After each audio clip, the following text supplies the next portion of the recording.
kita masuk pada sumber-sumber perubahan sosial dan pola-pola perubahan sosial. Ya. Jadi di dalam perkuliahan kita pada pada hari ini saya ulangi dulu deskripsi mata kuliah kita untuk mengingatkan. Mata kuliah ini menjelaskan teori-teori perubahan sosial, yakni teori struktural fungsional, konflik, modernisasi, ketergantungan dan sistem dunia. Di dalamnya dijelaskan pengertian sebab, pola, sumber, dan bentuk perubahan sosial, kepemimpinan dan perubahan sosial, gerakan sosial, perubahan berencana dan pemberdayaan, teknologi dan perubahan sosial, globalisasi dan perubahan sosial, ada masalah risk society, disintegrasi sosial, generasi X, Y, Z dan milenial, kemudian sustainable development, pembangunan berkelanjutan dengan tipologi desa, smart village, kedaulatan desa dan SDGs, dan peranan aktor sosial dalam menggerakkan pembangunan dan kesejahteraan manusia. Itu deskripsi mata kuliah kita. Ini standar kompetensinya, mampu menganalisis struktur sosial dan perubahannya, penyebab dan akibat perubahan tersebut dari level mikro hingga makro, dengan menggunakan berbagai perspektif atau teori perubahan sosial, kemampuan menganalisis struktur sosial horizontal maupun vertikal, dengan sendirinya berarti kemampuan melakukan pemetaan sosial. Ini yang kalau kita lihat dari sisi standar kompetensi. Nah, ada catatan penting di sini bahwa mulai hari ini sebenarnya kita juga di dalam konteks perubahan sosial sebenarnya dapat mengidentifikasi, mengenal dan memahami dan menggunakan teori-teori perubahan sosial. Oleh karena itu, di dalam subpokok bahasa nanti sekilas akan saya bahas juga tentang pemahaman tentang teori, meskipun Anda juga sudah menerima teori-teori sosiologi dalam praktek pengembangan masyarakat ya. Kita tahu juga apa itu teori-teori. Nah, di sini lebih mengarah kepada teori-teori perubahan sosial. Kemudian yang kedua, kita akan membahas sumber-sumber perubahan, ya, sumber-sumber perubahan.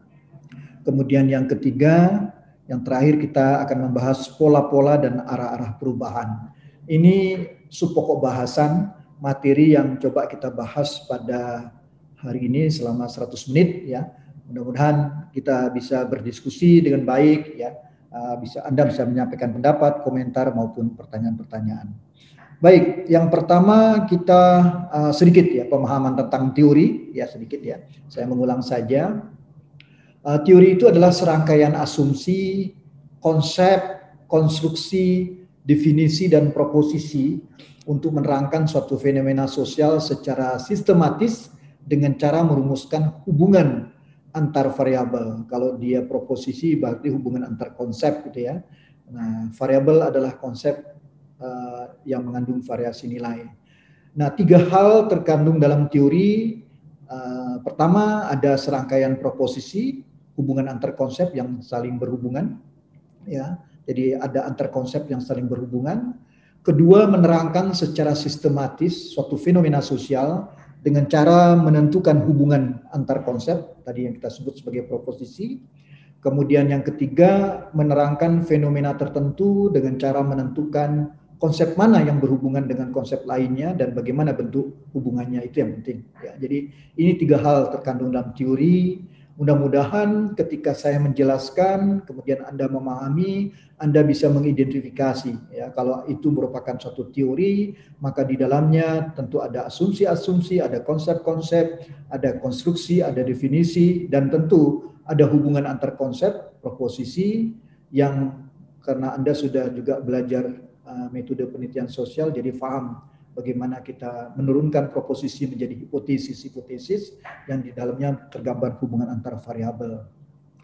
Nah, di teori itu juga menggambarkan, menjelaskan secara umum dan koheren tentang fakta-fakta dan kejadian-kejadian yang utama ya, tentang bagaimana dan mengapa, dan ada proses generalisasi, dan secara potensial itu terbuka untuk diskonfirmasi terhadap bukti-bukti. Itu kalau kita lihat dalam satu teori.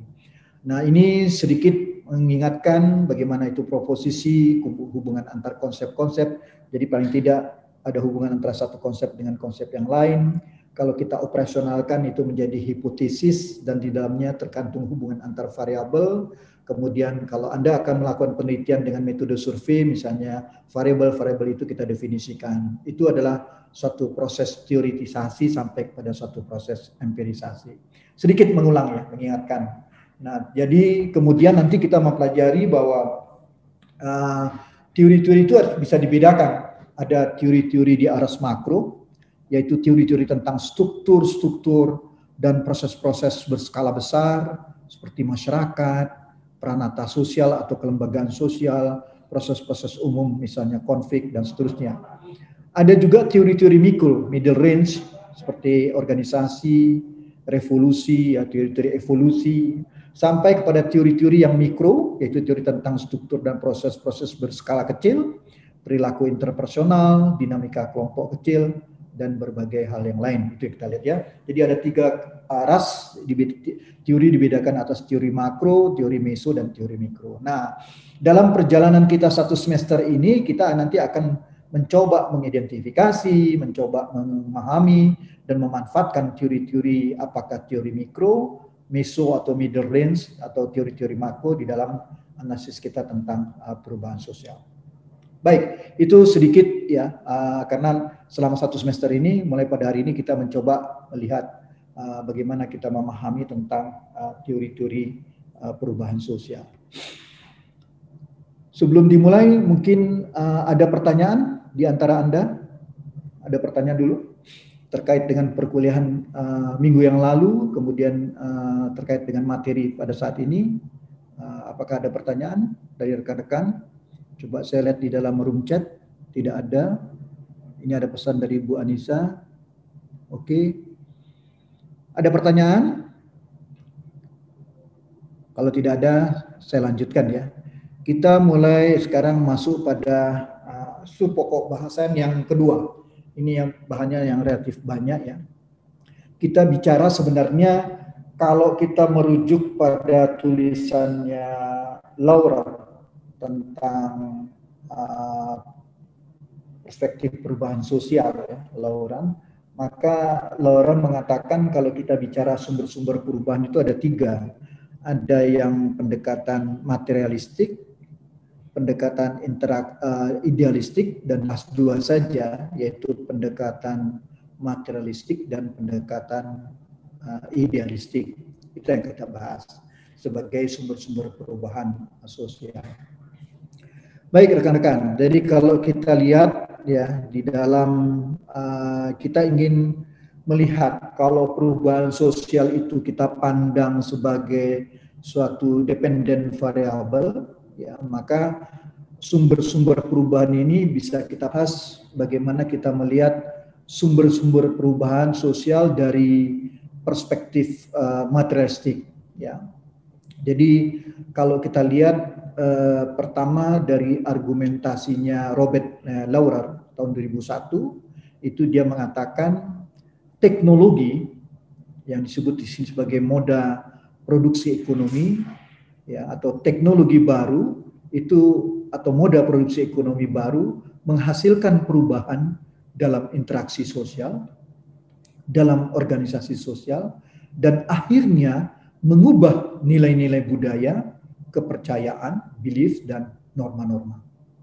Ini sudah bisa kita pandang sebagai satu argumentasi dari Robert Laurer ya, melihat bagaimana dalam perspektif materialistik. Apa yang bisa kita lihat, walaupun kita bicara tentang aspek materialistik yaitu teknologi, ya, tapi dalam penjelasan dalam argumentasi Laurer, Anda bisa melihat bahwa kita tidak lepas juga bicara dari perubahan nilai-nilai, budaya, kepercayaan, dan norma-norma, values, ya, culture, religi, dan sampai kepada norma-norma ya. Ini beliefs dan norma-norma itu juga dibicarakan di dalam sumber. Jadi ini melihat sumber perubahan dari perspektif materialistik. Ya, dari perspektif materialistik, jadi ada perspektif materialistik, perspektif idealistik, dan ada perspektif interaksional. Nah, argumentasi Laurer, teknologi baru menghasilkan perubahan. Perubahan dalam hal apa? Interaksi sosial, organisasial, dan organisasi sosial, dan akhirnya mengubah nilai budaya, kepercayaan, belief, dan norma-norma. Kita mulai misalnya di sini saya mencoba menjelaskan, kita melihat dari pandangan Marx ya. Jadi perspektif Marxis ya. Di dalam tulisannya pada tahun 1920 ya, itu Marx secara ringkas menghimpun ya pandangan materialistis ya. Dia menghimpun pandangan materialistis, Mas mencoba menghimpun pandangan materialistis. Sebentar ya. Ini ada kayaknya sinyalnya kurang bagus juga nih. Saya tutup dulu ya. Jadi Marx melihat dari kelihatan dengar kan? Kelihatan, Pak. Kelihatan, betul. Nah, Marx itu secara ringkas menghimpun pandangan materialistis ya mengenai mekanisme perubahan, dan dalam pernyataan terkenalnya seperti yang saya paparkan di sini, kincir angin menimbulkan masyarakat feodal, mesin uap menimbulkan masyarakat kapitalis industri. Jadi itu menggambarkan bagaimana dua teknologi menyebabkan membentuk suatu masyarakat yang kalau kita lihat dalam dimensi waktu sebagai bentuk-bentuk perubahan sosial ya, itu digambarkan.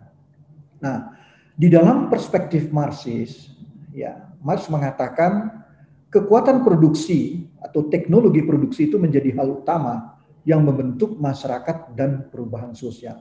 Jadi kekuatan produksi atau teknologi produksi menjadi hal utama yang membentuk masyarakat dan perubahan sosial. Jadi kalau masyarakat yang terbentuk dan perubahan sosial itu sebagai dependen variabel, maka teknologi produksi itu menjadi independen variabelnya. Ya, kalau kita lihat di sini.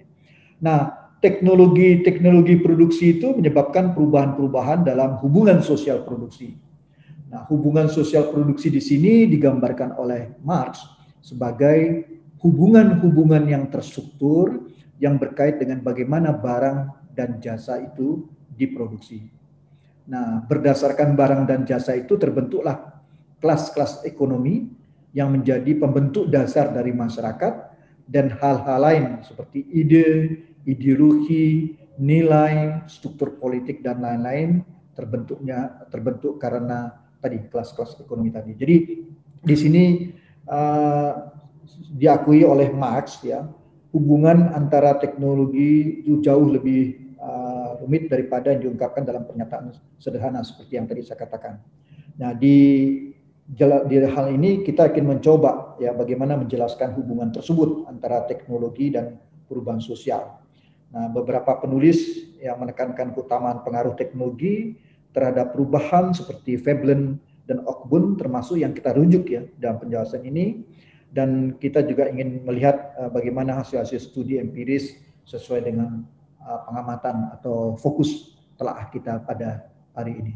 Jadi ini perspektif Marxis. Saya ulangi lagi, kekuatan produksi atau teknologi produksi menjadi hal utama yang membentuk masyarakat dan perubahan sosial.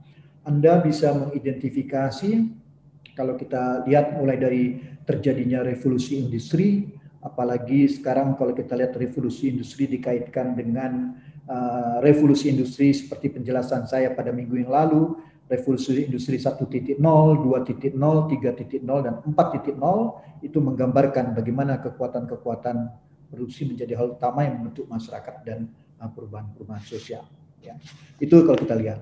Kemudian saya menggunakan beberapa contoh di sini, misalnya bagaimana pengaruh teknologi produksi itu digambarkan dari transisi masyarakat pada zaman feodalisme ke kapitalisme industri di Eropa antara tahun 1600 hingga tahun 1800-an.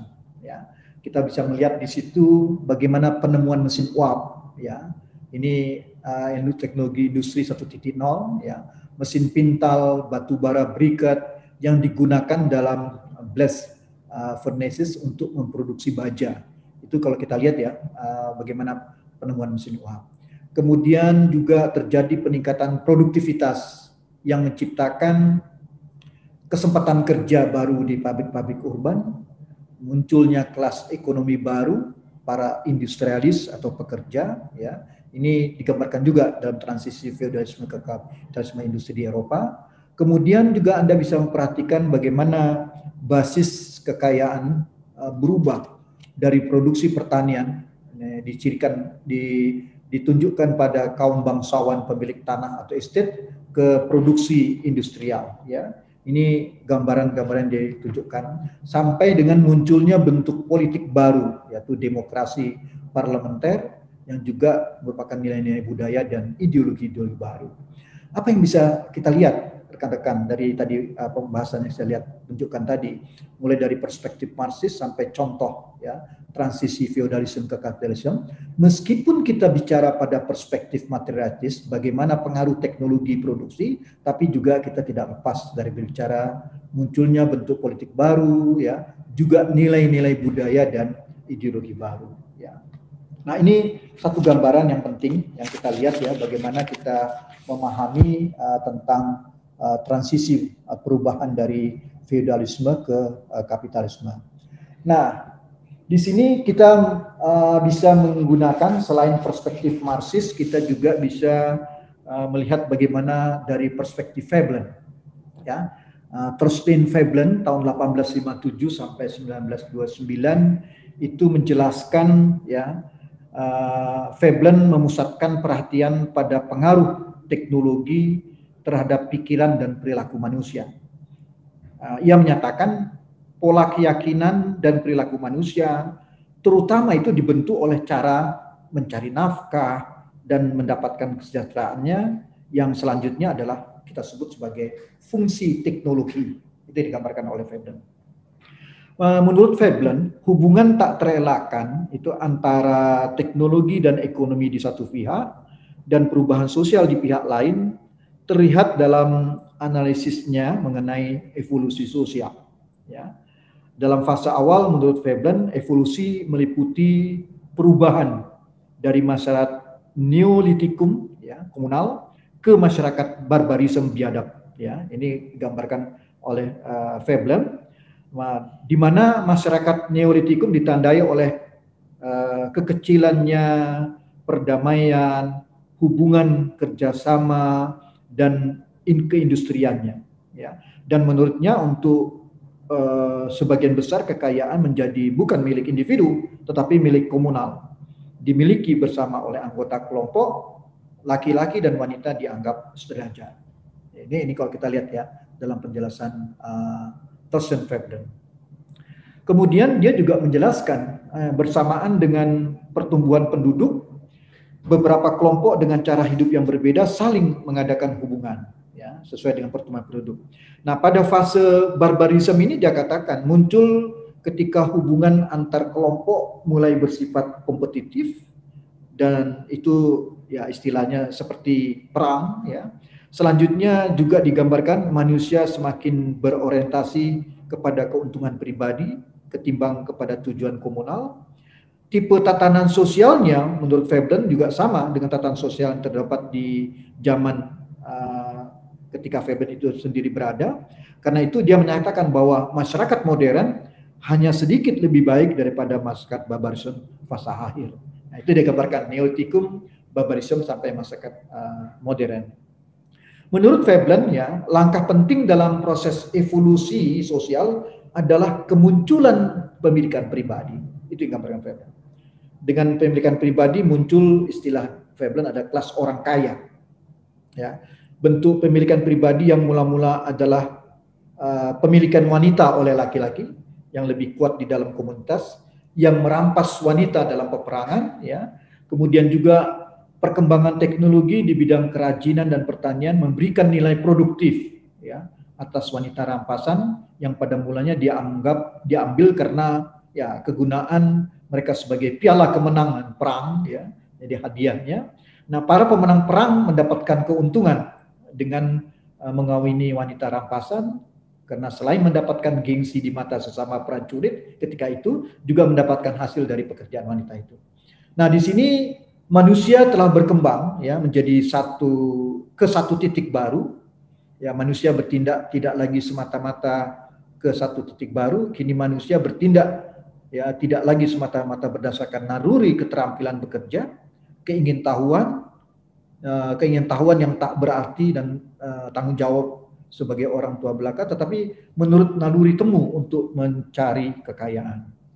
Nah, oleh Veblen, kekayaan telah menjadi alat penguasaannya atas anggota komunitas yang lain, sehingga kekayaan menjadi basis penghargaan di mata orang lain dan menjadi basis kehormatan diri seseorang.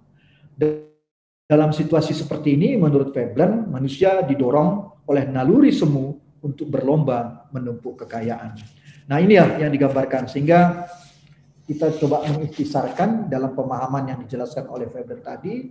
Tatanan masyarakat sangat ditentukan oleh teknologi, ya. Proses mesin merembesi kehidupan modern dan menentukannya dalam artian mekanik. Mesin telah menjadi tuan manusia yang bekerja dengannya dan telah menjadi hakim yang menentukan nasib kebudayaan komunitas yang hidup dengannya. Mesin adalah alat yang membuat orang menjadi sama rata dan kasar, bertujuan menghancurkan segala yang dihormati, dimuliakan dan dihargai dalam pergaulan yang dicita-citakan manusia. Itu gambarannya. Kalau kita istilahkan dari perspektif Veblen, ya, bagaimana dia menggambarkan masyarakat berubah dari masyarakat neolitikum, komunal, barbarisme dan modern, basisnya juga ditekankan oleh teknologi. Nah, tadi Marx, ini perspektif Veblen, ya, kalau kita lihat. Kemudian kita juga mengenal perspektif Ogburn yang kemarin juga sudah kita bahas, ya. Jadi dalam konteks materialis Ogburn, dia membedakan antara kebudayaan material, teknologi itu berubah lebih cepat dibandingkan aspek-aspek budaya non-material, ide, gagasan, nilai, norma, dan ideologi. Seperti yang sudah kita bahas pada akhir kuliah minggu yang lalu, ya, perubahan-perubahan pada kebudayaan material tidak diikuti dengan kecepatan yang sama dalam perubahan-perubahan pada aspek kebudayaan non-material, sehingga oleh Ogburn itu disebut sebagai cultural lag. Itu gambaran, ya, bagaimana kita melihat dari perspektif materialistik Ogburn. Jadi kita sudah 3 tadi, ada kita lihat perspektifnya Marx, ya, bagaimana kita membahas tentang kekuatan teknologi produksi terhadap perubahan dengan contoh tadi mulai dari transisi feodalisme ke kapitalisme, kemudian Veblen, ya, dengan tatanan masyarakat sangat ditentukan oleh teknologi, menggambarkan dari neolitikum, masyarakat komunal, barbarisme sampai masyarakat modern. Kemudian yang ketiga kita membahas bagaimana perspektif materialis Ogburn. Ada istilah kebudayaan material berubah begitu cepat yang tidak diikuti dengan kecepatan yang sama dari perubahan kebudayaan material oleh kebudayaan non material, sehingga itu dipandang sebagai cultural lag. Ini yang digambarkan. Nah, kemudian juga kita bisa juga melihat, ya, bagaimana cara teknologi, ya, menyebabkan terjadinya perubahan sosial. Nah, ini juga penting, ya. Di sini saya akan menjelaskan dengan 2, bagaimana perubahan dalam kehidupan keluarga, ini dari Ogburn dan Ninkoff. Kemudian yang kedua, kita bisa melihat dari inovasi teknologi, ya. Itu yang bisa kita gambarkan. Pertama, kita melihat dari perubahan dalam kehidupan keluarga. Nah, gini, bagaimana cara teknologi menyebabkan perubahan, ya, itu kita kini akan melihat bukti yang menarik, ya, yang menunjukkan teknologi sebagai mekanisme perubahan sosial, terutama bagaimana cara teknologi mendorong perubahan itu sendiri. Ada 2 pendekatan yang dilakukan untuk menunjukkan kekuatan memaksa teknologi, ya, memaksa teknologi. Kita dapat melihat bagaimana perubahan khususnya dan mencoba mencari penyebab ke perubahan teknologi yang terjadi, atau kita dapat pula, ya, memperhatikan bagaimana penemuan teknologi tertentu dan mencoba merunut perkembangan selanjutnya. Pendekatan yang pertama itu dilakukan oleh Ogburn dan Ninkoff tahun 1955, ya, dalam upaya mereka berdua untuk menerangkan berbagai perubahan dalam kehidupan keluarga. Bagi mereka, perubahan sosial dalam keluarga mula-mula diketahui dengan menggunakan pandangan sekelompok ahli, dan kemudian mereka menetapkan 8 perubahan utama yang dipilih dari daftar yang disajikan oleh kelompok ahli itu. Apa saja? Di sini saya tunjukkan perubahan dalam kehidupan keluarga itu dimulai dengan penggambaran penekanan yang semakin besar terhadap percintaan. Yang kedua, perkawinan dalam usia yang semakin muda. Yang ketiga, anggota keluarga yang semakin kecil. Yang keempat, jumlah istri yang bekerja semakin besar. Kemudian yang kelima, kekuasaan orang tua yang semakin berkurang. Yang keenam, digambarkan pemberian perhatian terhadap anak semakin besar. Yang ketujuh, angka perceraian yang semakin besar. Dan yang kedelapan adalah fungsi keluarga yang semakin kecil. Nah, perubahan-perubahan ini oleh Ogben dan Nenkov itu dirunut kaitannya dengan penemuan teknologi. Sebagai contoh digambarkan oleh Ogben dan Nenkov ya pada tahun 55, bagaimana cara kita dapat menerangkan melemahnya ikatan kekeluargaan di dalam keluarga modern. Ya, mula-mula terdapat pengaruh migrasi dari desa ke kota yang menyebabkan pemisahan jarak fisik, dan karena itu pemisahan sosial dan psikologis juga terjadi. Migrasi itu yang digambarkan oleh Ogben dan Nenkov tadi hanya mungkin karena inovasi di bidang transportasi seperti kereta api misalnya. Dan kereta api dimungkinkan ya oleh inovasi mesin uap. Jadi melalui proses sebab akibat berantai kita sampai pada mesin uap sebagai faktor penyebab melemahnya ikatan kekeluargaan. Begitu cara dia menjelaskan dengan 8 perubahan utama yang dipilih dari daftar yang dikemukakan oleh sekelompok ahli. Itu pendekatan yang pertama. Pendekatan yang kedua ya itu bisa juga melacak akibat-akibat inovasi. Dicontohkan pada karya Allen tentang penemuan mobil, ya, misalnya penemuan mobil. Selain menerangkan akibat penemuan mobil terhadap kemajuan transportasi dan mobilitas sosial, Allen juga mengungkapkan bahwa penemuan mobil mempunyai dampak terhadap pemerintahan. Misalnya memperluas pelayanan dan menimbulkan pengaruh politik baru terhadap kesehatan individu, ya, terhadap kebiasaan dan moralitas seksual, ya, terhadap sikap, ya, dan mungkin pada aspek-aspek lainnya. Allen mengatakan bahwa pengaruhnya sebenarnya tak mungkin dikenali semuanya. Jadi saking banyaknya mungkin tidak bisa kita kenali semuanya. Nah, itu contoh ya, 2. Jadi bagaimana pertama melihat dari sisi perubahan dalam kehidupan keluarga, kemudian yang kedua bisa juga dilihat dari inovasi teknologi. Itu yang digambarkan oleh Ogben dan Nenkov ya dalam menjelaskan tadi bagaimana kita melihat perubahan-perubahan sosial tadi. Nah, yang kedua di sini kan ditekankan juga tentang inovasi teknologi. Nah, mengenai inovasi ini memang menurut saya cukup menarik ya. Seperti kalau kita pada lihat tulisan-tulisan klasik juga, seperti Roger menemukan 5 ciri ya seperti yang dibayangkan oleh penerimanya ya dalam rangka inovasi, adopsi inovasi. Yang pertama kalau kita rujuk pada pandangan Roger, keuntungan relatif dari inovasi itu adalah semakin kita bisa membayangkan akan dapat meningkatkan inovasi itu akan dapat meningkatkan keuntungan ya, keuntungan relatif atas situasi yang ada yang semakin cenderung mereka menerimanya. Sebaliknya bisa juga kita bayangkan ya bahwa semakin dibayangkan kurang atau tidak menguntungkannya, cenderung semakin segan orang menerimanya.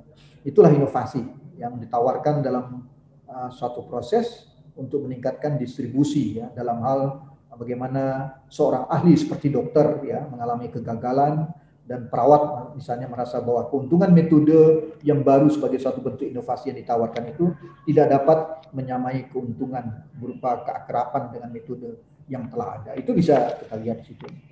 Nah, itu ciri yang pertama digambarkan. Roger juga menggambarkan ciri inovasi yang kedua yang dibayangkan adalah kecocokannya dengan nilai-nilai dan keutuhan yang ada. Ya, jadi ini tergantung dengan nilai-nilai, misalnya bagaimana kita menggunakan metode keluarga berencana yang dapat tersebar ke seluruh suatu sistem sosial atau masyarakat bila di dalam sistem sosial terdapat nilai mengenai pembatasan anggota keluarga. Tetapi kadang-kadang kita melihat bahwa metode keluarga berencana ini tak mungkin tersebar jika nilai keagamaan di dalam sistem sosial itu bersangkutan mengutuk pengendalian kelahiran dengan sengaja. Ini ciri inovasi yang kedua. Ya, jadi ada kalangan ahli maupun kaum awam itu mungkin menentang inovasi yang tidak sesuai dengan nilai-nilai mereka. Ini satu contoh. Itu ciri yang kedua. Ya, jadi ciri yang kedua tadi dibayangkan adalah kecocokannya dengan nilai-nilai dan keutuhan yang ada. Ini dalam konteks inovasi teknologi. Ciri yang ketiga digambarkan oleh Roger juga kita paham, yaitu penerimaan inovasi akan dipengaruhi oleh bayangan tentang kerumitannya. Ya. Beberapa inovasi dibayangkan sangat sukar dipahami dan digunakan, dan karena itu biasanya juga akan lebih lambat diterima ataupun ditolak. Nah, Roger dalam hal ini mengatakan kerumitan inilah yang menyebabkan kalau kita lihat seperti tadi contoh keluarga berencana dengan pantang berkala sangat kurang berhasil diperkenalkan di negara, termasuk misalnya di pedesaan Indonesia dibandingkan dengan metode menggunakan metode-metode yang lain seperti IUD dan sebagainya, itu contoh. Kemudian Roger juga menggambarkan dalam konteks inovasi teknologi ini ada ciri yang keempat, inovasi kurang lebih diterima atas dasar dapat dicoba. Nah, ini dia, quote and quote dapat dicoba. Seberapa besar kemungkinan untuk melembagakannya atas dasar percobaan, ya. Apakah ide baru dapat dicoba secara berangsur-angsur? Ya, biasanya akan diterima lebih cepat daripada inovasi yang tak dapat diangsur-angsur atau dibagi-bagikan oleh untuk mencobanya. Jadi ini membanding ya, secara komparatif ya, dibandingkan misalnya kalau kita contohkan, misalnya kita lihat di bidang pertanian. Petani itu tak mungkin menerima bibit unggul baru kecuali jika mereka dapat melihat hasilnya dalam ukuran areal tanam yang agak sempit. Ya. Nah, ini di berbagai studi menunjukkan hal seperti ini. Jadi inovasi kurang lebih diterima atas dasar dapat dicoba, quote and quote dapat dicoba. Kemudian ciri yang kelima dari inovasi teknologi ini, kalau kita melihat bagaimana cara teknologi menyebabkan perubahan adalah laju penerimaan inovasi dipengaruhi oleh kemungkinan untuk dikomunikasikannya. Nah, ini sesuai dengan bidang kita nih ya, di KPM, Komunikasi dan Pengembangan Masyarakat.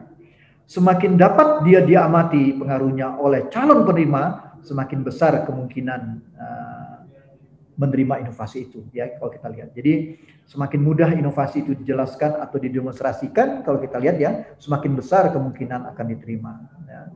Dalam beberapa hal jarak fisik dapat merintangi penerimaan inovasi, tapi juga kita lihat bahwa seperti studi tentang keluarga berencana ya, itu bisa kita menemukan variabel terpenting yang mempengaruhi penerimaan program berencana adalah kemudahan mencapai pusat pelayanan keluarga berencana. Itu satu contoh juga. Jadi ada 5 ciri tadi, 5 ciri inovasi teknologi ketika kita gunakan bagaimana cara teknologi itu menyebabkan perubahan-perubahan.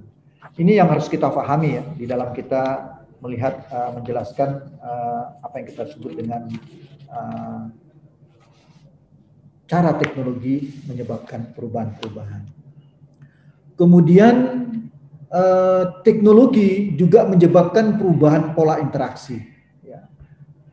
Kalau kita merujuk pada tulisan Robin dan Kilbride tahun 72, dia katakan ada 4 cara teknologi yang mempengaruhi komunitas di pedesaan. Yang pertama dikatakan bahwa ekonomi menjadi semakin efisien, baik dilihat dari sudut produksi maupun distribusi, dan terciptanya aspirasi mengenai konsumsi baru. Nah, jadi ini cara yang pertama, ya, bagaimana mempengaruhi komunitas di pedesaan. Yang kedua, menurut Robin dan Kilbride adalah aktivitas komunitas meningkat dalam jumlah maupun lamanya. Ini terjadi. Dan yang ketiga, timbulnya kadar identitas baru bagi individu. Dan yang keempat, intensitas informasi dan kuantitas kepastian serta keamanan yang dimiliki individu akan berubah. Jadi ini 4 cara ya teknologi mempengaruhi komunitas. Dimulai dengan tadi bagaimana ekonomi menjadi semakin efisien, ada aktivitas komunitas meningkat dalam jumlah maupun lamanya, timbulnya kadar identitas baru bagi individu, ya apakah itu jenis pekerjaan, lapangan pekerjaan, status dan sebagainya, kemudian intensitas informasi dan kuantitas kepastian serta keamanan yang dimiliki individu untuk berubah. Ya, itu yang kita lihat ya, bagaimana kita memahami teknologi menyebabkan perubahan pola interaksi. Nah, rekan-rekan sekalian, kemudian kalau kita perhatikan juga ya, bagaimana pengaruh teknologi canggih terhadap perubahan sosial. Nah, ini pengertian canggih ini kami rujuk dari tulisannya Laurer ya ketika itu. Nah, mungkin sekarang sudah banyak perubahan-perubahan terjadi, apalagi kita sudah masuk sampai revolusi industri 4.0 ya. Jadi menurut Laurer itu ada 3 jenis teknologi canggih yang sangat berpengaruh ya. Dan itu bisa kita telaah bagaimana implikasinya terhadap perubahan sosial. Ada 3, ada sibernetika, rekayasa sosial, dan rekayasa biologis. Ya. Nah, seperti tadi yang sudah saya katakan bahwa tantangan hidup yang dihadapi manusia untuk tetap mengendalikan teknologi ketimbang menjadikan dirinya budak teknologi, ini dilihat dari sudut pengaruh potensial ketiga jenis teknologi itu menjadi penting. Ya, jadi bagaimana tantangan yang dihadapi manusia untuk mengendalikan teknologi, bukan menjadi budak teknologi, itu menjadi penting. Nah, di sini Laurer juga menggambarkan ada pengaruh teknologi canggih terhadap perubahan sosial. Ya. Digambarkan oleh Laurer yang pertama adalah sibernetika. Sibernetika ini mengacu pada penerapan otomatisasi dan komputerisasi sibernetika ini. Ya, kita sama-sama sudah menyaksikan lah berapa besar pengaruhnya terhadap organisasi industri dan dunia usaha ya di private sector, bagaimana otomatisasi dan komputerisasi yang disebut dengan cyber nation itu berpengaruh besar terhadap hubungan sosial di mana cybernetik ya komputerisasi dan otomatisasi itu diterapkan. Nah, di sini kalau kita lihat Laurer mengartikan cybernetik itu adalah keseluruhan aktivitas yang telah direncanakan semula menjadi tidak perlu dan aktivitas baru akan muncul. Nah, ini jadi ada perubahan-perubahan yang terjadi dengan munculnya aktivitas-aktivitas baru. Cybernetik juga bagi Laurer diartikan sebagai peningkatan besar dalam alternatif sosial. Jadi ada alternatif sosial. Dalam menghadapi alternatif ini, kita sebenarnya menghadapi nilai-nilai yang ada di dalam diri kita sendiri, ya, dalam komunitas kita sendiri, dalam masyarakat kita sendiri. Keputusan yang harus dibuat dalam memilih alternatif itu bukan keputusan bisnis atau teknis bukan hanya semata-mata keputusan bisnis ya, dan teknis, tetapi keputusan moral. Ketika kita menghadapi alternatif tadi, ya. Tapi kalau kita lihat dalam realitasnya, sering persoalan ini tidak selalu disadari oleh mereka yang ingin merencanakan atau mengkomputerisasikan, seperti bagaimana sih orientasi nilai dominan pengatut aliran utopia di zaman modern lebih ditekankan pada segi efisiensi ketimbang kemanusiaan. Jadi efisiensi lebih dipertimbangkan dari sisi kemanusiaan. Nah, kegandrungan terhadap komputer ini tampaknya akan mengingkari juga seluruh asas kemanusiaan kita sebut sebagai ya potensi menjadi budak teknologi ya atau budak komputer. Jadi dalam pemikiran utopia modern itu akan mengancam dan sekaligus mendorong kita untuk memperluas pengendalian manusia atas manusia. Ancamannya justru berasal dari potensinya sebagai alat untuk memperluas pengendalian manusia atas manusia itu sendiri. Ini kalau kita lihat ya dari sibernetik ya. Jadi bagaimana pengaruh teknologi canggih terhadap perubahan sosial itu, kalau kita lihat yang pertama itu ada sibernetik. Nah, arti penting dari sibernetik ini adalah alternatif yang ditimbulkan dengan penggunaan komputer. Itu harus kita pahami. Di sini ada contoh potensi penggunaan komputer dan akibat yang dapat ditimbulkannya itu juga bisa kita lihat. Ya. Satu perkembangan yang dapat dibayangkan adalah misalnya fasilitas penyimpanan data sentral sekarang dikenal dengan istilah big data, yang dapat menyediakan informasi khusus dan umum kepada anggota masyarakat. Ini dapat menjurus ya kepada pelaksanaan pendidikan di rumah yang semakin meningkat, apalagi kita hadapi sekarang seperti di pandemi COVID-19 ini, meningkatkan ketegangan antara teknik mengajar tradisional dan teknik pengajaran diprogramkan melalui komputer.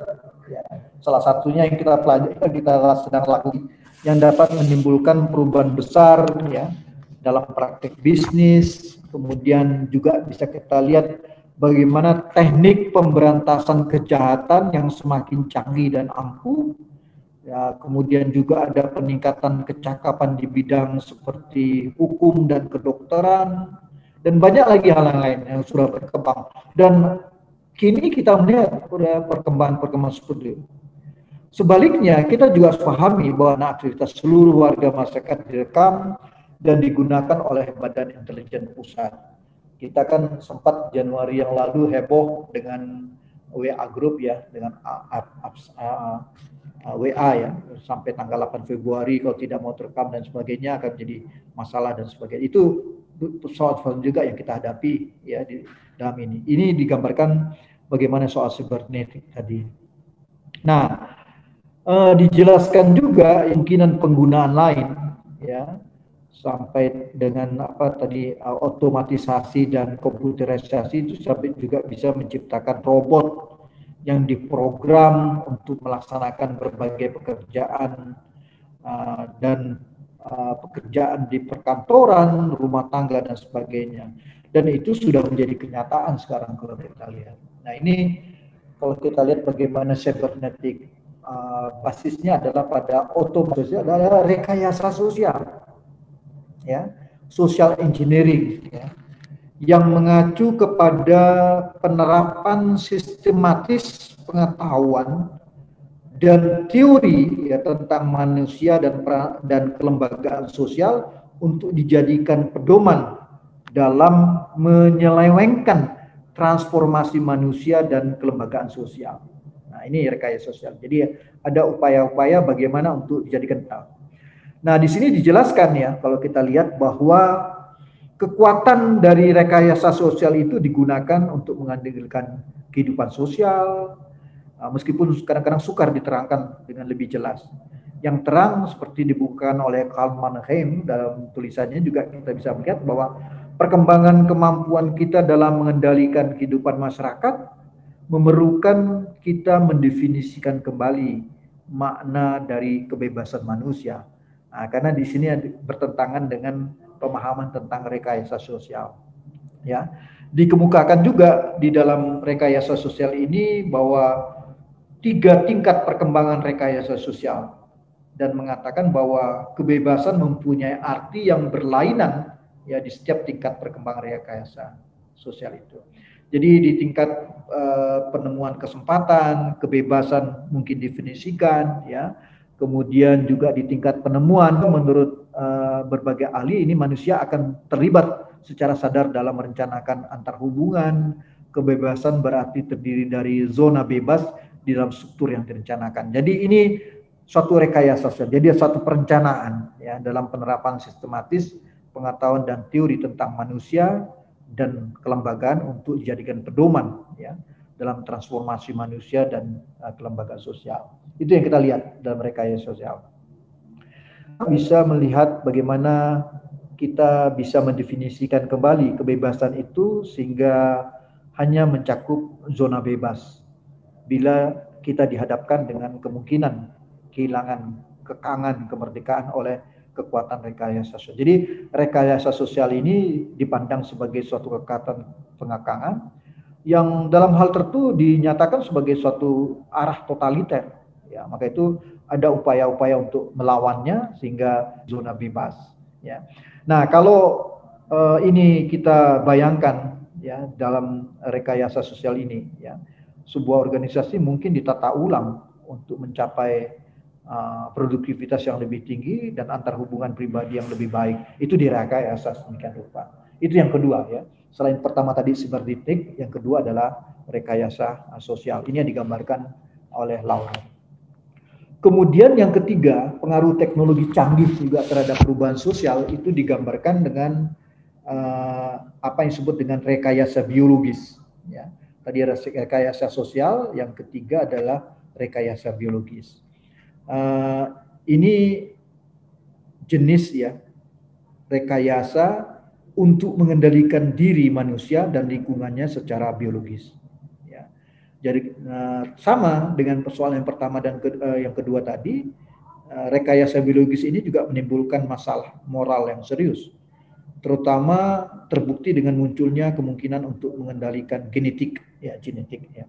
Nah, kemungkinan untuk memilih jenis anak cucu yang akan kita punyai, misalnya menimbulkan pertanyaan mengenai elit penguasa baru, siapa yang boleh memanfaatkan teknologi genetik dan seterusnya. Ini menarik ya kalau kita lihat. Nah, ini hal-hal yang sampai kalau kita lihat juga ada ahli bagaimana bedah plastik dilakukan dan seterusnya yang membuat rekayasa biologis. Meskipun kita melihat seperti itu, kemudian rekayasa biologis juga mempunyai implikasi penting bagi pertumbuhan penduduk ya. Jika perkembangan seperti pengendalian genetik ya dan penciptaan organ-organ tubuh buatan hingga penciptaan manusia super yang anti sakit dan berumur panjang berhasil misalnya, lalu apakah akibatnya bagi dunia yang telah terlalu kacau ini? Ya, jenis implikasi apa yang kita sebut tadi, baik secara moral maupun secara sosial dari pengaruh teknologi ini sangat rumit dan memaksa.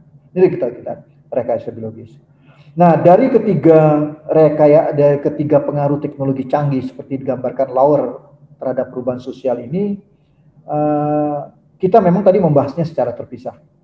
Ya, meskipun ketiga jenis teknologi ini sebenarnya tidak saling terpisah. Ya, contohnya, teknologi sibernetik dapat digunakan dalam rekayasa sosial. Ya, itu bisa kita lihat.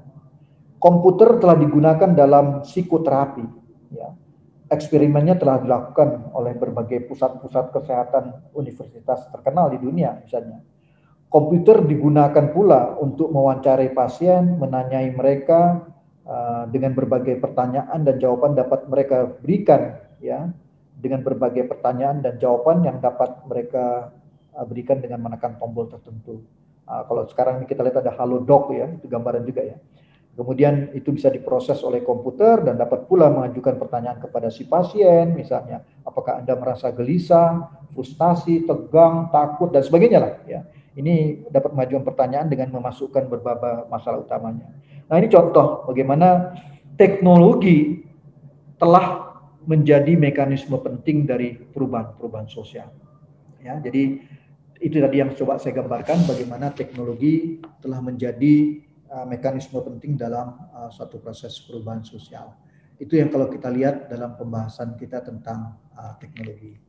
Jadi rekan-rekan, tadi saya sudah membahas ya bagaimana kita melihat perubahan-perubahan sosial itu dari perspektif materialistik ya, mulai dari pandangannya Karl Marx, Veblen sampai pada pandangan Ogden ya tentang perubahan kebudayaan material yang tidak diikuti oleh kebudayaan material. Kemudian saya tambahkan juga bagaimana pandangan Lauer melihat perubahan-perubahan itu dalam konteks keluarga sampai kepada inovasi sosial.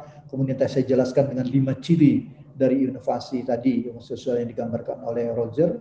Dan terakhir saya menggambarkan bagaimana 3 teknologi canggih dalam proses perubahan sosial, dan itu bisa kita gunakan dalam kerangka berpikir kita ketika kita melihat perubahan-perubahan sosial yang terjadi ya, mulai tadi dengan penjelasan apa yang kita sebut dengan yang ketiga tadi ada rekayasa sosial, kemudian ada rekayasa sosial, rekayasa biologis, dan yang pertama tadi tentang sibernetik. Oke, itu baru tentang perspektif materialistik ya. Kita masih bisa membahas lagi tentang perspektif idealistik. Ada pertanyaan? Saya persilakan pada rekan-rekan mahasiswa. Kalau tidak ada yang bertanya, nanti saya yang bertanya kepada Anda.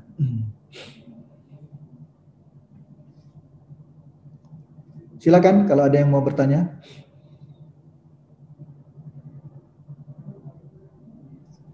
Pak, saya Cecilia, Pak, izin bertanya. Cecilia ya, Cecilia. Ya. Silakan Cecilia.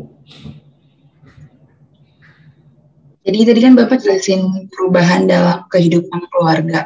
Ya. Nah itu kan ada 8 poin, Pak. Ya. Nah, terus di poin yang ketiga tuh anggota keluarga semakin kecil. Nah itu maksudnya anggota keluarganya udah nggak ada atau gimana, Pak? Yang ketiga, anggota keluarga yang semakin kecil.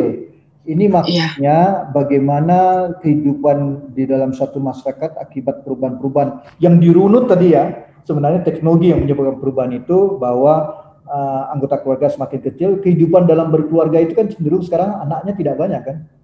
Jadi anggota keluarganya semakin mengecil. Itu digambarkan. Jadi orang merencanakan dalam kehidupan berkeluarga, anggota keluarganya semakin kecil. Misalnya dalam tekanan keluarga berencana, penggunaan teknologi IUD dan sebagainya, bagaimana cukup anak itu 2, kan gitu kan, 2 anak cukup. Nah, tapi jangan sampai jadi problem seperti di Cina, mereka juga sekarang menjadi problem juga.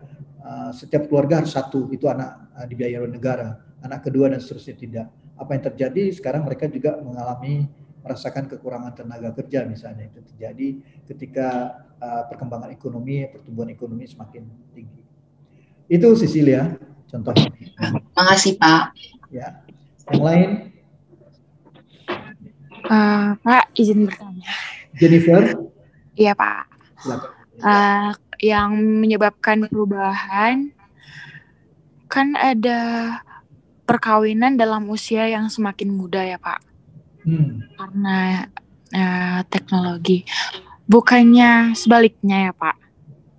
Karena ada teknologi, jadi semakin sedikit pernikahan usia muda. Kan yang kalau setahu saya Pak, zaman dahulu gitu kayak anak kecil itu gampang dinikahin. Bukannya begitu ya Pak? Atau bagaimana? Jadi pernyataan Anda seperti apa nih? Anda mengatakan bahwa dengan perubahan teknologi yang semakin canggih, sebenarnya perkawinan usia muda semakin berkurang ya? Iya Pak. Iya. Ya, kalau itu dibangun proporsi seperti itu, saya juga bisa terima. Tapi kenyataan sekarang kita lihat masih juga orang-orang yang ada faktor-faktor lain yang menentukan ya di dalam tidak hanya teknologi, tapi tadi dijelaskan bagaimana proses-proses perubahan itu dalam inovasi teknologi itu ada yang mengekang, ada yang bisa berubah dengan cepat, ada yang membantu mengendalikan dan sebagainya. Itu digambarkan tadi yang saya ceritakan dengan 5 ciri tadi. Jadi dalam sekarang ini memang seperti itu dugaan kita, tapi kenyataannya masih ada juga dengan tingkat pendidikan yang rendah atau tekanan-tekanan ekonomi. Jangan jauh-jauh, di Kabupaten Bogor ini masih banyak juga, Jennifer, usia-usia pernikahan di bawah umur ya, semakin muda gitu terjadi. Itu Jennifer ya, kita lihat. Tapi yang penting ketika kita membahas dari perspektif materialistik, Anda harus bisa menjelaskan bagaimana pengaruh teknologi seperti tadi. Kalau kita lihat bagaimana dari pengaruh ya mesin uap sebagai faktor penyebab melemahnya ikatan kekeluargaan ya, dengan 8 indikator, 8 jenis perubahan utama. Dan ini kan tentu zaman sekarang bisa kita kembangkan lagi. Ini kan tulisan Laura dulu ya, dengan 8 mulai dari penekanan yang semakin besar terhadap perencanaan sampai fungsi keluarga yang semakin kecil. Begitu Jennifer, itu yang harus bisa kita jelaskan. Baik Pak, terima kasih. Oke, yang lain ada? Bapak izin bertanya. Siapa ini? Namira Pak. Siapa? Namira. Namira. Oke. Ya. Baik, Bapak tadi di perubahan dalam keluarga kan yang nomor 8 itu fungsi keluarga yang semakin kecil. Fungsi keluarga apa yang hilang sebenarnya Pak dalam perubahan teknologi? Ya, kalau kita lihat ini kan kita bicara dalam konteks pengaruh teknologi ya terhadap perubahan sosial kan, itu kan dalam perspektif materialistik ya Namira ya. Maka dari 8 jenis perubahan utama dalam keluarga dicontohkan oleh bagaimana Laura tadi mencontohkan bagaimana ada 8 perubahan utama itu. Yang ke-8 itu adalah fungsi keluarga yang semakin kecil. Nah, fungsi keluarga yang semakin kecil ini setidaknya sudah banyak diambil oleh bagaimana peranan teknologi tadi. Ya, fungsi teknologi diambil bagaimana fungsi keluarga yang tadinya relatif besar kemudian semakin mengecil. Kalau kita lihat misalnya dengan peranan teknologi ya, peran-peran keluarga sebagai simpul untuk berkomunikasi kan sudah semakin berkurang. Semua bisa dilakukan dengan teknologi media, misalnya sekarang kalau kita lihat ya. Nah, kemudian juga bagaimana dari perubahan dari jenis perubahan utama dari 1 sampai ke 7 itu menyebabkan juga fungsi keluarga semakin mengecil terjadi karena perubahan-perubahan pada aspek-aspek lain, mulai dari penekanan yang semakin besar terhadap percintaan sampai mungkin angka perceraian yang semakin besar, dan ini fungsi-fungsi keluarga juga semakin kecil. Itu Namira gambarannya. Jadi bagaimana peranan teknologi itu mengubah ya fungsi-fungsi keluarga. Bagaimana misalnya dulu di keluarga, saya bayangkan kalau zaman saya dulu kan bagaimana orang tua itu membantu kita menyelesaikan pekerjaan-pekerjaan rumah dari tugas sekolah gitu ya. Sekarang udah dibantu oleh teknologi, semua bisa bertanya dengan Mbah Google misalnya. Itu satu contoh bagaimana perubahan-perubahan fungsi keluarga itu bisa berlangsung. Gitu Namira. Baik Bapak, terima kasih. Yang lain ada lagi? Saya Bapak izin bertanya. Indri. Iya Bapak. Silakan, Indri Mariska. Baik, izin bertanya Bapak terkait materi di pendekatan materialistik yang Ogburn. Itu tadi di slide dijelaskan bahwa perubahan pendekatan material atau teknologi itu lebih cepat dibandingkan pendekatan yang non-material atau seperti ide, norma, nilai, dan sebagainya. Yang ingin saya tanyakan, mengapa itu tidak sejalan ya Pak antara teknologi dengan ide gitu? Karena menurut saya, bukankah dengan perubahan teknologi itu didasari dari munculnya ide-ide dari manusia itu sendiri ya Pak? Terima kasih, mohon penjelasannya Bapak. Nah ini jadi nanti ini penjelasannya udah melewati perspektif materialistik. Kita kan hanya melihat bagaimana peran teknologi terhadap perubahan sosial. Tapi kalau Anda tadi sudah panjang itu, ada teknologi menyebabkan perubahan-perubahan, tetapi ide-ide, nilai-nilai terlambat. Padahal teknologi itu berdasarkan muncul karena ada gagasan-gagasan baru kan, gitu ya, Indri ya, itu yang Anda katakan ya. Iya Bapak. Ini memang baru melihat. Tadi saya katakan, kita baru melihat bagaimana perubahan sosial sebagai dependent variable, independent variable-nya adalah teknologi. Ya.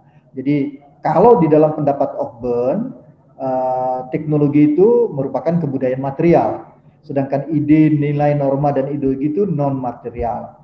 Dia katakan ternyata perubahan-perubahan pada kebudayaan material tidak diikuti perubahan yang sama dalam kebudayaan non-material seperti ide, nilai, norma, dan ideologi. Padahal menurut Anda penemuan teknologi baru, teknik-teknik baru ya itu juga ditemukan karena adanya ide-ide baru kan, gagasan-gagasan baru kan. Nah itu nanti kita bicara tentang tadi pola-pola perubahan, gerak-gerak perubahan di situ. Tapi di sini yang dijelaskan adalah perubahan teknologi material, perubahan kebudayaan material tidak diikuti dengan perubahan-perubahan pada kebudayaan non-material. Itu yang dijelaskan oleh Ogburn sehingga disebut dengan cultural lag. Nah, mengapa demikian? Nanti kita lihat kalau dalam konteks perubahan tadi bagaimana sebenarnya teknologi juga ditemukan karena adanya gagasan atau ide-ide baru. Ya, itu bisa kita lakukan di situ. Begitu, Indri. Nanti kita bahas ya di dalam pola-pola perubahan kita lihat di sini. Jadi ada perubahan-perubahan yang bersifat cyclical. Ya, itu terjadi. Gimana Indri? Iya baik Bapak, berarti untuk teori Ogburn sendiri tidak ada kaitan ya Pak yang tadi saya katakan? Jadi Anda melihat bahwa proposisi yang dia bangun, perubahan pada kebudayaan material tidak diikuti, ada perubahan tapi terlambat, maka itu disebut dengan cultural lag gitu ya. Nah, tapi nanti bagaimana sebenarnya kalau kita lihat teknologi pun diciptakan karena ada gagasan-gagasan baru kan, itu tadi yang saya jelaskan. Bahwa sebenarnya ketika menjelaskan perspektif materialistik bukan berarti tidak bicara tentang nilai, tentang ide, tapi juga bicara tentang itu perubahan-perubahan yang terjadi. Tapi kita melihatnya ini sebagai variabel independennya adalah teknologi. Kelas ini kan udah dapat MPS ya? Udah kuliah MPS dulu kan? Sudah Pak. Sudah Pak. Pasti sudah paham ya apa yang saya sebut itu. Dependent variable, independent. Begitu Indri Mariska. Iya baik Bapak, terima kasih atas penjelasan. Ada lagi yang lain? Silakan.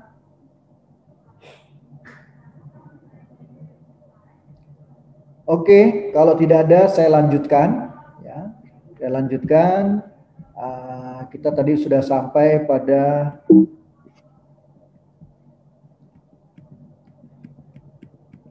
sini ya, sudah sampai pada pengaruh teknologi canggih terhadap apa yang kita sebut tadi perubahan sosial. Ada sibernetika, rekayasa sosial, kemudian ada rekayasa biologis, itu kita lihat. Sekarang kita lanjutkan, kita lihat pada perspektif yang kedua, yaitu pada perspektif idealistik ya. Kita lihat pada perspektif idealistik. Nah, ini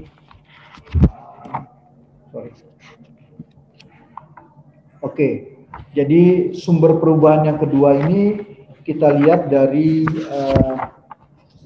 tadi sudah kita bicarakan perspektif yang canggih ya. Perubahan teknologi canggih, sibernetik, rekayasa sosial, dan rekayasa biologi. Yang kedua, kita melihat sumber perubahan. Ini dari perspektif idealistik. Ya, kalau kita baca juga di bukunya Laurer, ya, di situ dijelaskan oleh Laurer bagaimana pandangan Whitehead ya tentang pendekatan idealistis yang tercermin dari pernyataannya bahwa ide umum selalu mengancam tatanan yang ada. Nah, jadi Whitehead mencoba mendukung tesisnya itu dengan meneliti kebebasan dan menunjukkan bagaimana ide itu secara historis telah dipaksa untuk berubah. Jadi jelas dikatakannya tidak semua ide sama efektifnya. Contoh ide yang paling efektif adalah ide gagasan etika masyarakat. Ide ini dirumuskan secara sadar, kata Whitehead, dan berperan sebagai kekuatan pendorong yang mempengaruhi perubahan ya dari satu keadaan sosial ke keadaan sosial lainnya. Nah, di sini saya mencontohkan di sini ada perspektif, menunjukkan ada perspektif idealistik ya, ada aspek budaya ideasional. Kalau kita melanjutkan dari pandangan Whitehead tadi ya, dia mengatakan beberapa teoritisi menekankan bahwa peranan ide, ideologi atau nilai-nilai ya sebagai faktor yang mempengaruhi perubahan. Jadi ide, nilai-nilai dan ideologi itu sebagai faktor perubahan.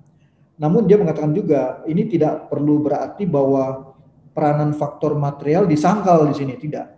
Jadi tolong diperhatikan, ini soal perspektif. Kita melihat dari perspektif idealistik. Tidak berarti peranan faktor material itu disangkal atau diabaikan. Kenyataannya yang kita lihat adalah tak satu pun kalau kita lihat ya bahasan tentang faktor material seperti yang tadi saya jelaskan itu menyatakan bahwa ide tidak penting, selalu juga dikaitkan dengan perubahan-perubahan pada aspek ideologi ya ide. Nah, hubungan antara faktor ide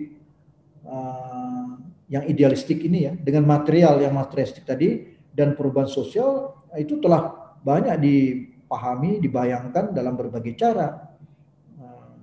Seandainya ada ya kalau kita lihat ya hubungan antara faktor ide, material dan perubahan sosial, sedikit sekali ya para ahli perubahan sosial yang menyatakan salah satu faktor material atau faktor ide saja menjadi mekanisme pendorong perubahan. Jadi sedikit sekali yang menyatakan bahwa inilah teknologi yang penyebabnya materialistik atau faktor idealistik lah penyebabnya, sedikit sekali. Ya, kenapa? Karena topik seperti ini menjelajah berbagai pandangan tentang hubungan antara kekuatan materialistik dan idealistik dalam perubahan. Sehingga nanti kita bahas bagaimana cara ide mempengaruhi perubahan dan akan kita tarik kesimpulan ya dengan melihat berbagai ideologi modern yang sangat berpengaruh. Itu penting juga kita lihat ya di dalam proses-proses perubahan sosial. Jadi yang kedua ini adalah perspektif idealistik. Bagaimana aspek-aspek budaya ideasional seperti ide, pengetahuan, kepercayaan, nilai-nilai, values berupa asumsi mengenai apa yang diinginkan, desirable dan tak diinginkan. Kemudian ada juga ideologi, gabungan kepercayaan dan nilai-nilai yang bertujuan melegitimasi bentuk-bentuk tindakan manusia, misalnya demokrasi, kapitalisme dan sebagainya.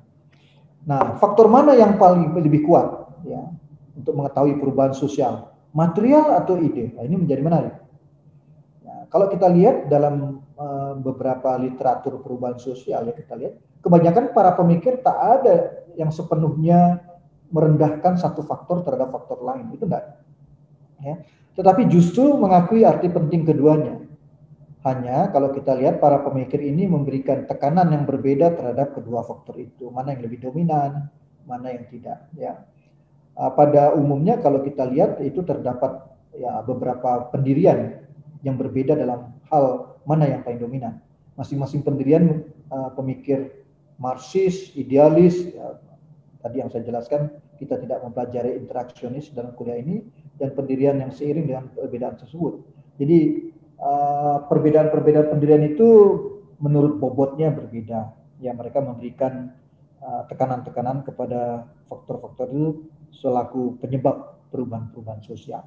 Jadi kalau kita lihat tidak ada yang mengatakan hanya faktor materialistik lah penyebabnya atau idealistik, enggak.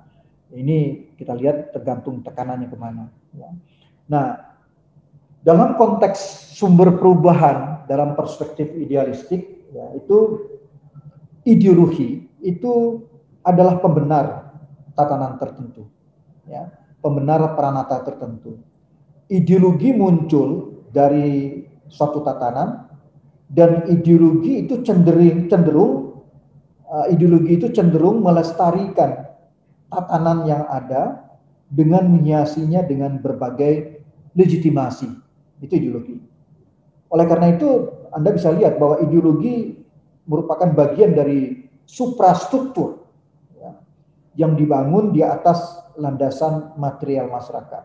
Nah, jadi kalau dalam strukturnya seperti itu, apapun dan bagaimanapun seperti tadi saya kemukakan, ya, unsur-unsur suprastruktur itu dapat bereaksi kembali di atas landasan ekonomi, dan karenanya kita bisa melihat bagaimana pengaruhnya atau dia mempengaruhi jalannya pengembangan sejarah.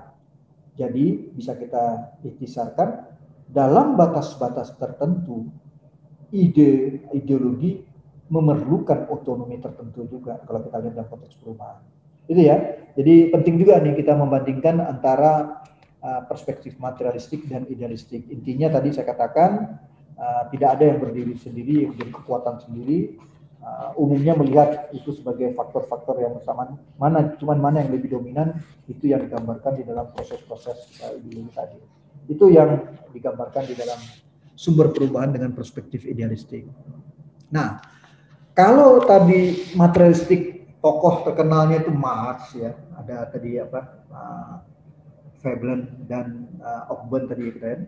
Maka di dalam perspektif idealistik ini tokoh terkenalnya adalah Max Weber. Pengikut berikutnya kita sebut dengan Weberian. Ya.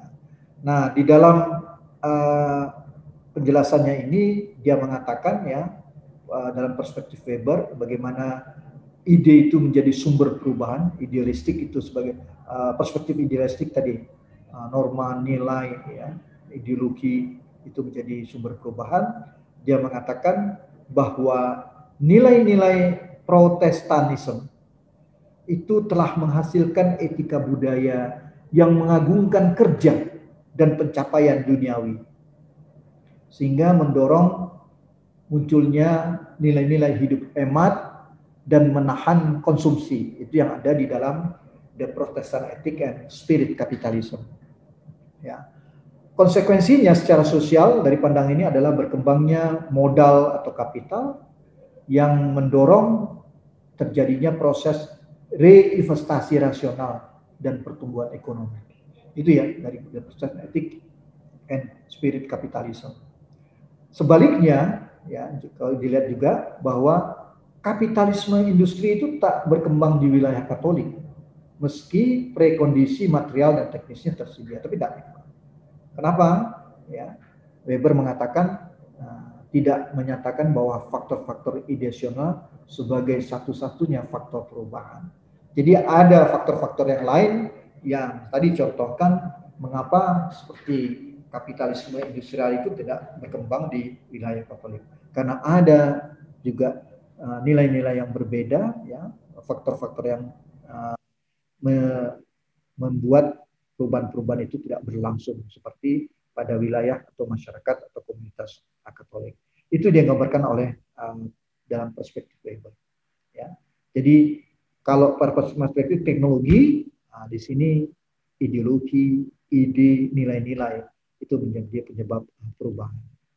Nah, faktor-faktor ideasional ini sering pula berlaku sebagai pencegah perubahan. Nah, jadi dia tidak hanya menyebabkan perubahan, mempercepat atau menggerakkan perubahan, tapi juga pencegah perubahan. Atau segugus gagasan-gagasan, ide-ide, dan nilai-nilai yang sama dapat mendorong perubahan di satu waktu dan tempat, dan mencegah perubahan di waktu dan tempat yang lain. Itu yang digambarkan. Jadi bagaimana kita melihat ideasional ini bisa menjadi penggerak perubahan, mempercepat perubahan, ya, mengarah perubahan, tapi juga bisa mencegah, mendorong dan mencegah. Ada 3 cara ide, nilai dan ideologi menyebabkan perubahan. Jadi pertama, ide melegitimasi arah perubahan yang diinginkan, jadi dia merupakan legitimasi. Yang kedua, bisa juga ideologi-ideologi itu menyediakan dasar-dasar solidaritas sosial yang penting untuk mendorong perubahan. Jadi bisa jadi mempercepat, ya, ideologi itu menyediakan dasar solidaritas sosial. Yang ketiga, bisa juga budaya ideasional mendorong perubahan dengan menekankan adanya kontradiksi dan masalah. Nah, dalam konteks ini saya perlu menjelaskan juga bagaimana ideologi sebagai mekanisme pengarah perubahan sosial. Ya, jadi bagaimana ideologi sebagai mekanisme pengarah perubahan sosial.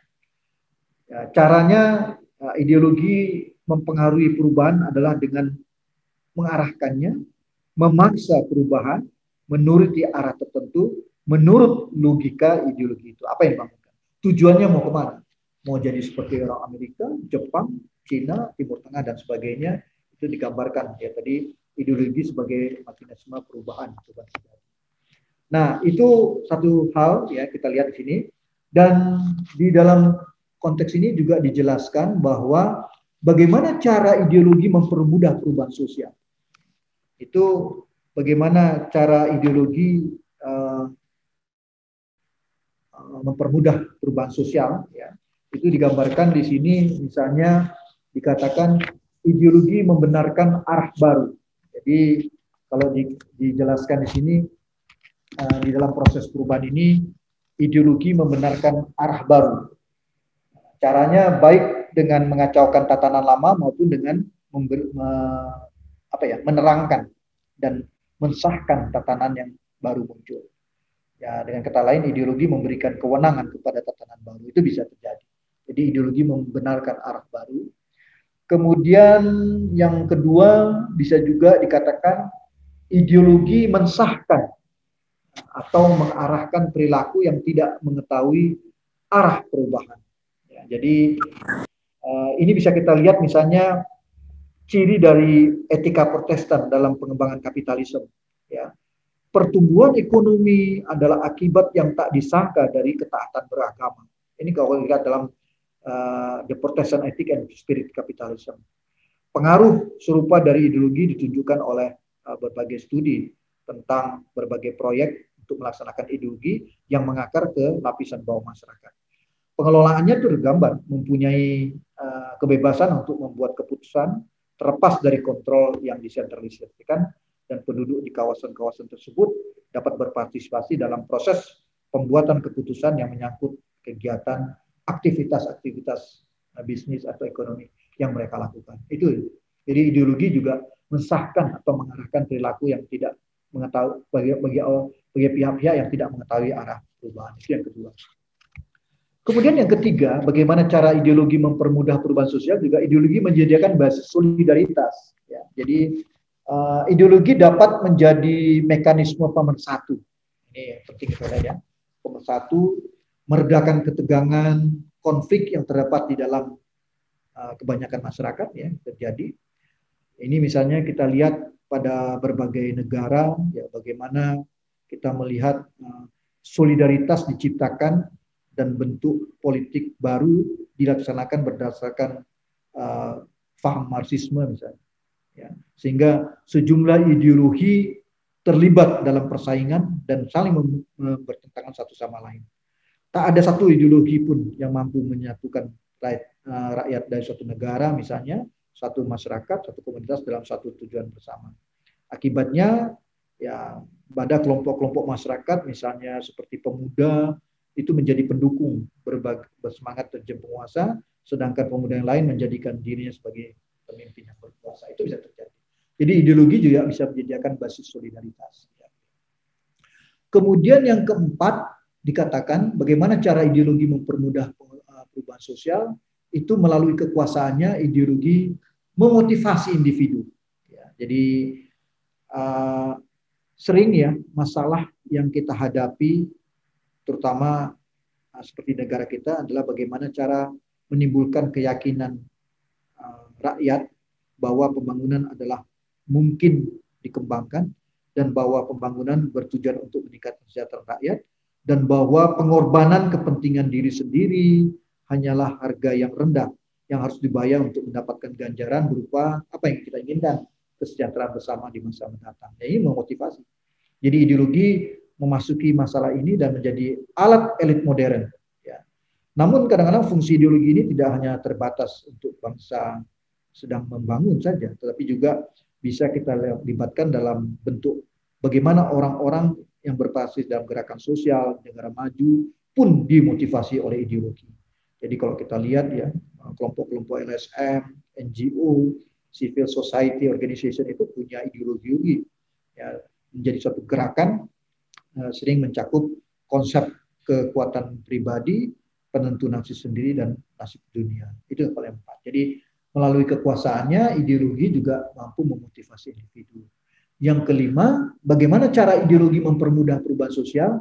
Ideologi menghadapkan masyarakat pada suatu kontradiksi.